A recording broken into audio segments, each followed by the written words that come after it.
आज के दिन म्यूचुअल फंड बाजार में कुल 4 NFO सब्सक्रिप्शन के लिए खुले हुए हैं और उन 4 NFO में से तीन NFO थीमेटिक फंड के हैं और एक इंडेक्स फंड है। और उन 3 थीमेटिक फंड में से एक NFO है जिसका नाम है आदित्य बिरला सन लाइफ बॉन्ड फंड। और आज की एनालिसिस में हम आदित्य बिरला सन लाइफ बॉन्ड फंड की एनालिसिस करेंगे और आज की एनालिसिस में हम ये निर्णय लेंगे कि क्या हमें आदित्य बिरला सन लाइफ बॉन्ड फंड के NFO में पार्टिसिपेट करना चाहिए या पार्टिसिपेट नहीं करना चाहिए।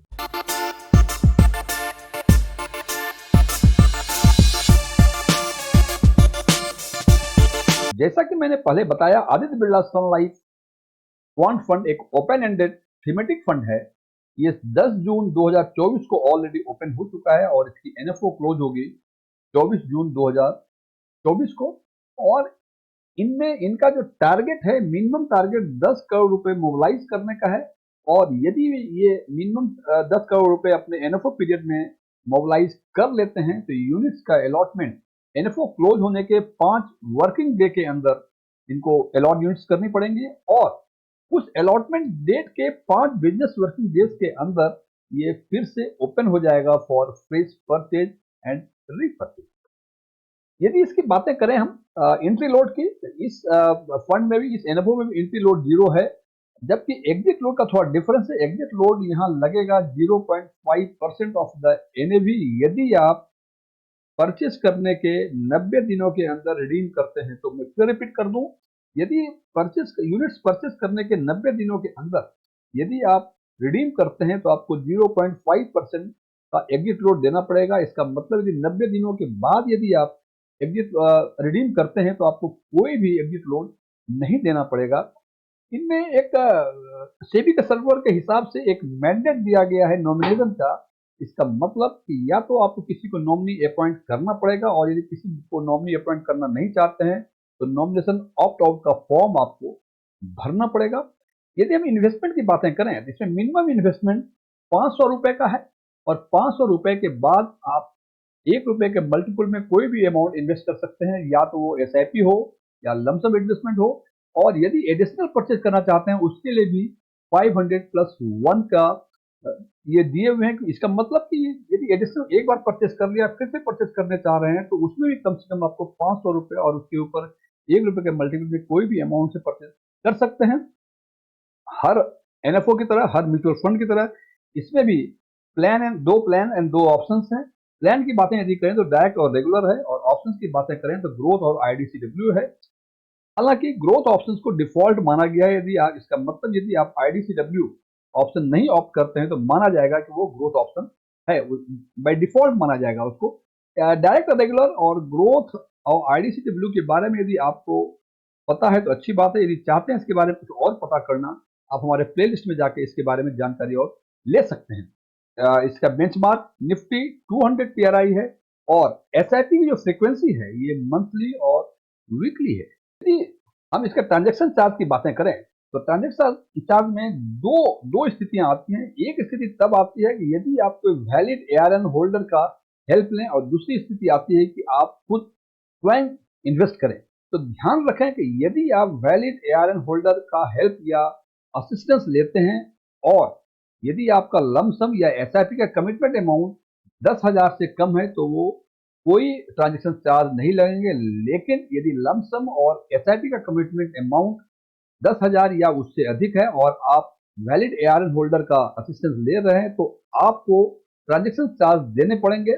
और उस पोजीशन में यदि आप इसके पहले म्यूचुअल फंड में इन्वेस्टमेंट नहीं किए हैं तो ₹150 का आपको ट्रांजैक्शन चार्ज देना पड़ेगा। और यदि आप किसी और म्यूचुअल फंड में या इसी म्यूचुअल फंड में आपने इन्वेस्टमेंट किया हुआ है, दूसरी बार इन्वेस्टमेंट कर रहे हैं, तो आपको ₹100 का चार्ज लगेगा। इसका मतलब सीधे साफ शब्दों में, यदि आप डायरेक्ट अपने से इन्वेस्ट करते हैं तो कोई भी अमाउंट हो कोई चार्जेस नहीं लगेंगे। लेकिन यदि आप किसी वैलिड ARN नंबर होल्डर का असिस्टेंस लेते हैं और आपका लमसम और या SIP का कमिटमेंट अमाउंट 10,000 या उससे अधिक है, आपको 150 या ₹100 ट्रांजैक्शन चार्ज देने पड़ेंगे।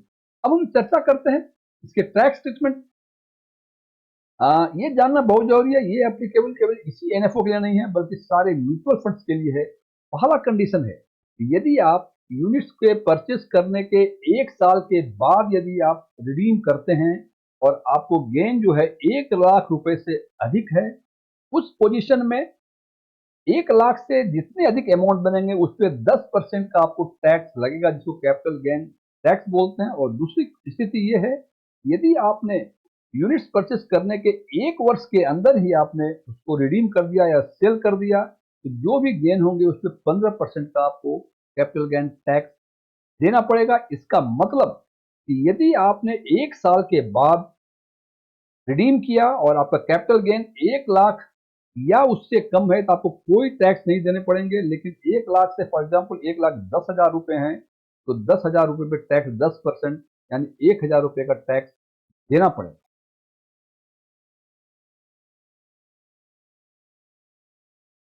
अब यदि इसके फंड मैनेजर की बातें करते हैं, तो इनके 2 फंड मैनेजर हैं। पहला फंड मैनेजर है मिस्टर हरीश कृष्णन, ये 43 ईयर्स के हैं। ये सीएफए और पीजीडीएम आईएम कोझिकोड से किया हुआ है। इनके 20 साल का एक्सपीरियंस है। और ये इक्विटी के फंड मैनेज, इक्विटी पोर्शन के फंड को मैनेज करेंगे। और आज के दिन में आदित्य बिरला के ये 4 फंड को मैनेज कर रहे हैं। दूसरे इनके फंड मैनेजर हैं एसोसिएट फंड मैनेजर, जो मिस्टर धवल जोशी है। 38 साल की उम्र है। इन्होंने एमबीए किया हुआ है। 16 साल का इनका एक्सपीरियंस है। और ये ओवरसीज इन्वेस्टमेंट को लुक आफ्टर करेंगे। और आज के दिन में आदित्य बिरला सन लाइफ के बहुत सारे फंड किसी और फंड मैनेजर के साथ ये फंड को मैनेज कर रहे हैं। इसका मतलब बहुत सारे फंड में ये एसोसिएटेड हैं एज ए फंड मैनेजर। अब देखते हैं कि ये जो फंड मोबिलाइज करेगा आदित्य बिरला सन लाइफ क्वांट फंड, तो आपका जो फंड मोबिलाइज करेगा ये इन्वेस्ट कैसे करेगा, मीन्स स्टॉक का सिलेक्शन, जो एसेट का सिलेक्शन होगा स्टॉक, इक्विटी स्टॉक के लिए, उसका क्या प्रॉफिट होगा। So we can say that how it works. कैसे वो स्टॉक को सिलेक्ट करेंगे, तो सबसे पहले ये आइडेंटिफाई करेंगे स्टॉक्स को। और टॉप 75 स्टॉक्स, जो टॉप 15 फंड हाउस के जो हैं, उसमें से 75 स्टॉक को ये शॉर्टलिस्ट करेंगे। और वो शॉर्टलिस्ट करने की क्राइटेरिया जो होगा कि कम से कम वो फंड हाउस 5 साल पुराना हो। और 5 साल पुराना होने के बावजूद उसकी जो एसेट अंडर मैनेजमेंट है वो साइजेबल इक्विटी एसेट्स में हो। लेकिन इस पे ये भी ध्यान रखना है कि वो इक्विटी एसेट्स जो होंगे उसमें से passive fund, asset allocation fund और डिस्क्रिशनरी मॉडल बेस्ड स्टॉक्स को वो एक्सक्लूड करेंगे। उसके बाद जो बचेंगे उसमें से ये 75 स्टॉक्स को शॉर्टलिस्ट करेंगे। और शॉर्टलिस्ट करने के दौरान एक चीज और ध्यान रखेंगे कि लार्जली ये लार्ज और मिड कैप स्टॉक्स को ही सिलेक्ट करेंगे। तो इस तरह से वो 75 स्टॉक्स को सिलेक्ट करेंगे। 75 स्टॉक्स को सिलेक्ट करने के बाद उन स्टॉक्स की क्वालिटी और मोमेंटम एनालिसिस करेंगे। क्वालिटी एनालिसिस करने के लिए उस पर्टिकुलर स्टॉक का 5 ईयर का ट्रैक रिकॉर्ड कंसीडर करेंगे। और मोमेंटम फैक्टर के लिए वो पिछले 6 महीने का मंथली रिटर्न देखेंगे। और इन दोनों ही एनालिसिस के लिए हर पॉइंट्स पे कुछ ना कुछ एक स्कोर को असाइन करेंगे।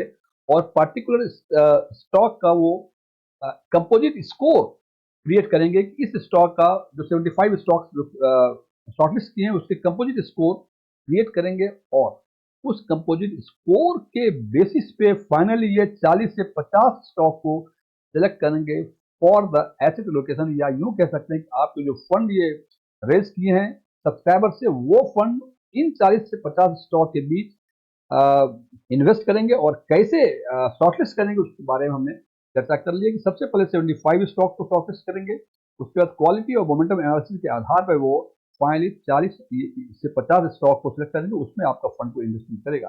लेकिन ये तो हुआ स्टार्ट करने की बात है। लेकिन हो सकती है कि 40-50 स्टॉक जो आपने शॉर्टलिस्ट किया या फंड मैनेजर ने शॉर्टलिस्ट किया हुआ है, ये फर्दर कुछ अधिक वोलाटाइल हो या कम वोलाटाइल हो। और हर स्टॉक में असाइन कितने परसेंट करेगा उसके लिए कहा है इन्होंने वेट एडजस्टमेंट जो है, सबसे पहले ऑल 40-50 स्टॉक जो भी शॉर्टलिस्ट किए इक्वल वेट सबको असाइन किया जाएगा।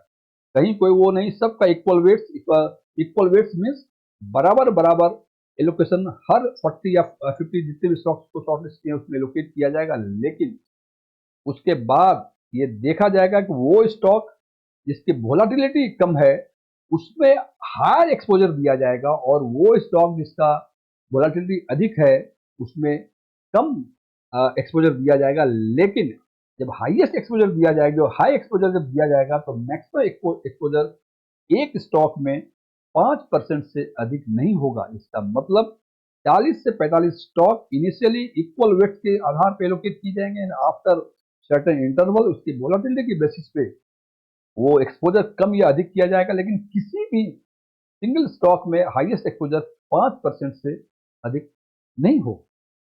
अब बात करते हैं कि आज के दिन में यदि क्वांट फंड क्या बाजार में मौजूद हैं, और यदि मौजूद है तो उसकी स्थिति क्या है। तो आज के दिन बाजार में 8 फंड क्वांट फंड के मौजूद हैं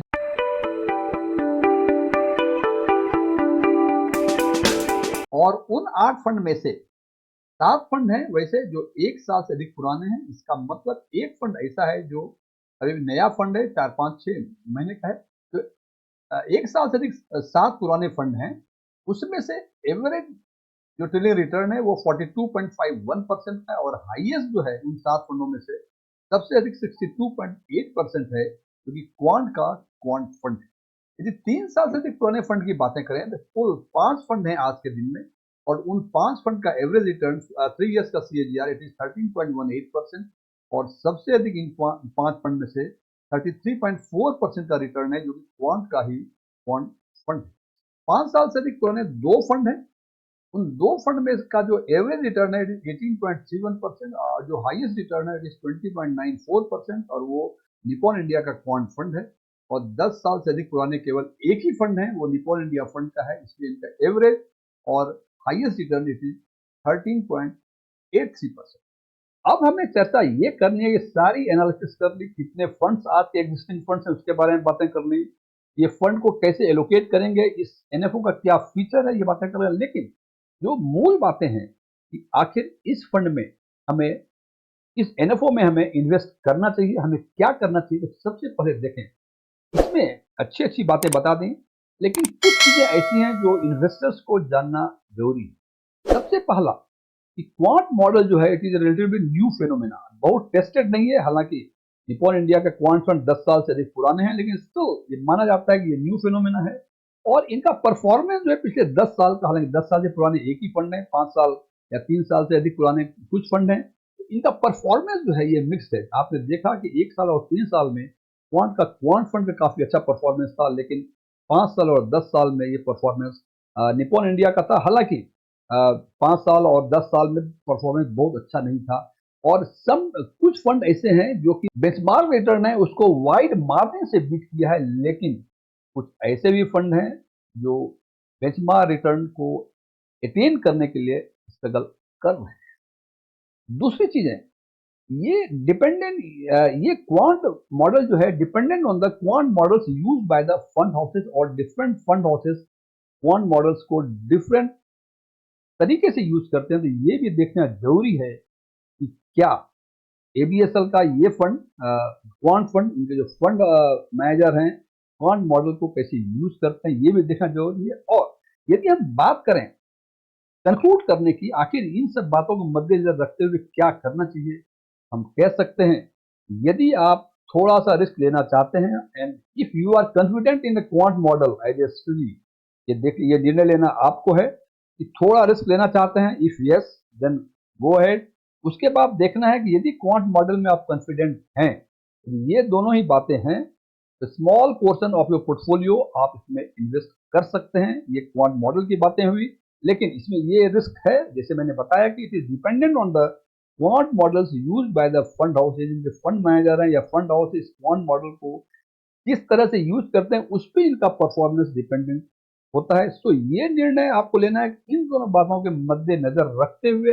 यदि आप रिस्क लेना चाहते हैं और and you are quite confident on the quant models, छोटा पोर्शन आप इन्वेस्ट करें इस NFO में। लेकिन जैसे मैं बार बार कहता हूं, यदि इन्वेस्ट करना है तो not in lumpsum, you take the SIP route और इसके बाद फिर वही पुरानी बातें कि अंतिम निर्णय लेना आपकी स्वयं की जिम्मेदारी है, बिकॉज हर इन्वेस्टर्स का, हर इंडिविजुअल्स का परसेप्शन अलग अलग होता है और वो अपने परसेप्शन या रिस्क टॉलरेंस लेवल या और बहुत सारे फैक्टर्स के बेसिस पे वो निर्णय लेते हैं और यहाँ भी निर्णय आपको खुद लेना पड़ेगा। Thank you.